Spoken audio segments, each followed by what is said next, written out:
Hey guys, so guess I'm working on this old Dodge here again, 3rd gen. Got to rip the short block out of her now. We're gonna have to get it, I want to rip it apart and make sure there isn't any other damage in there. This is a learning experience for a few people.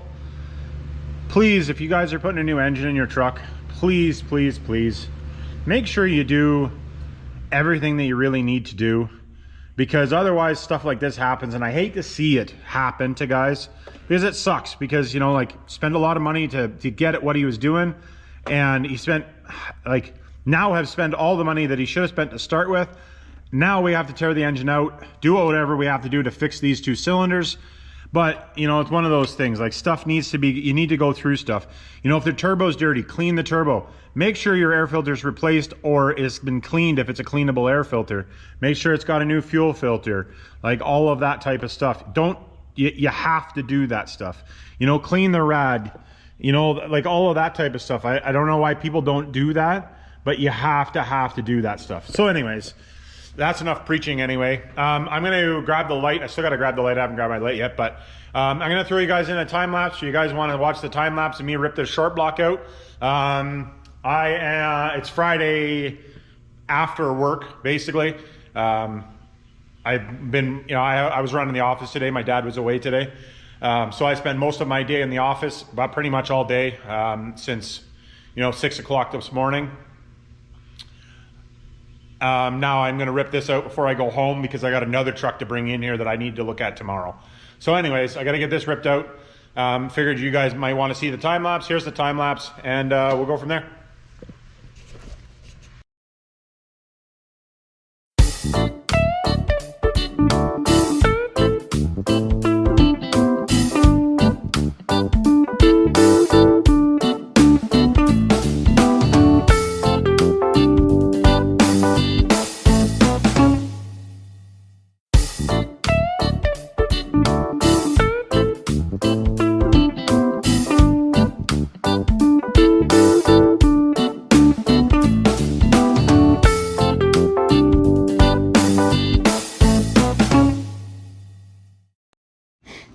All right guys, I got this thing apart a little bit here, but there's a couple things that I wanted to show you. So taking these bars out, there's a couple different ways. You can see that this one was, they just cut it in half and then spot welded it back together. That's one way you can do it. Now another way, which I can't remember where we've seen it originally. But anyways, basically if you take these, the 4 bolts on this side out and the 4 bolts on this side out, what you do is you take this and shift it one way.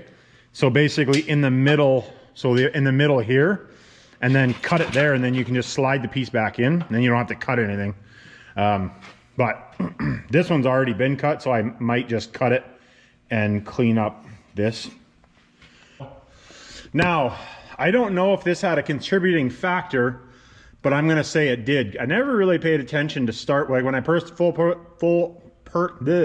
when I first pulled the head off, I never really noticed it. But if you see that orange, pinky colored white deposit, white pink deposit on the side of the block, that's coolant.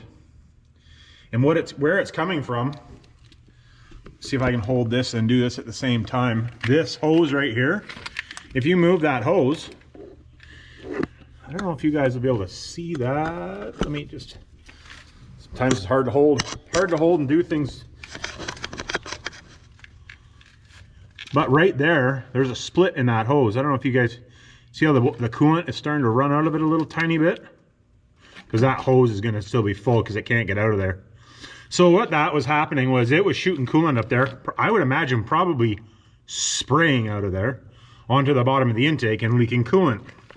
Now, I am wondering if that's a contributing factor to those cylinders being overheated.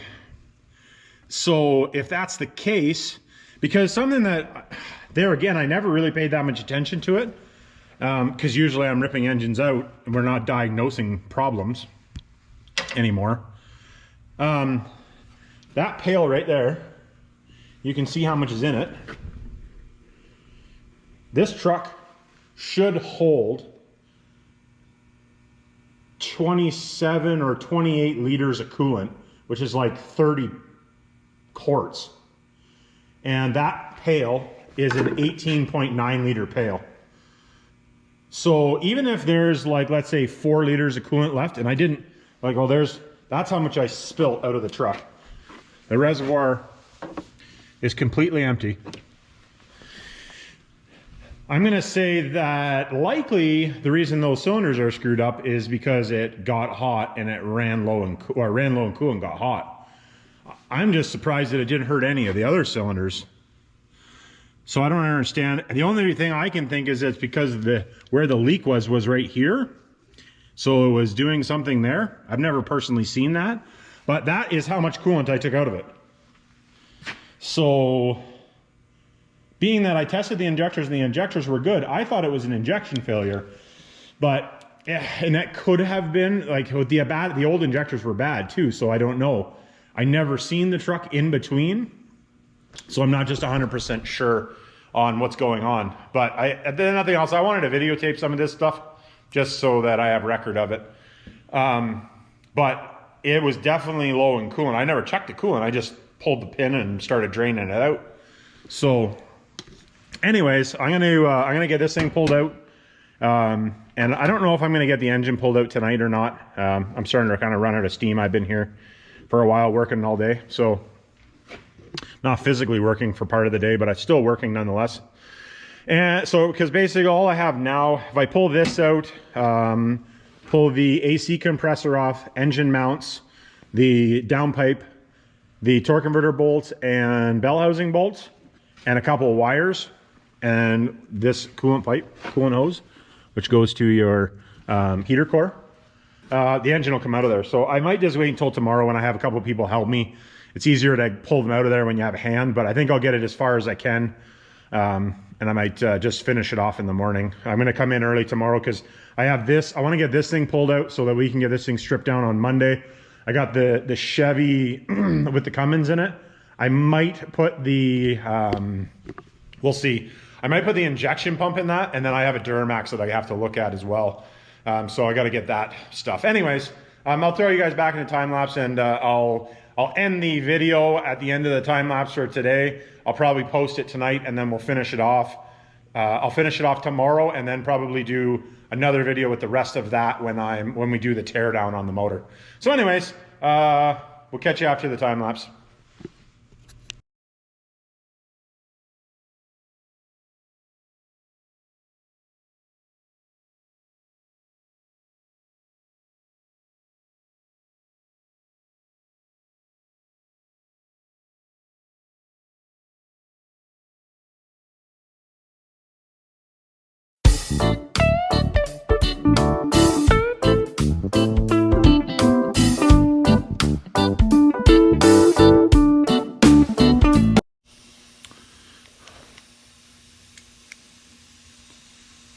I don't know if you guys can see that or not. Almost squirting right into the camera. Right here. This is the line.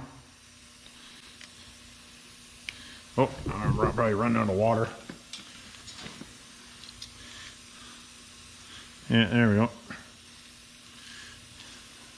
So anyways, that's what I was talking about with that line. I wanted to pressurize it, see how bad it was leaking. So I just took it off and put it on the pressure tester so that I'm not putting too much pressure to it.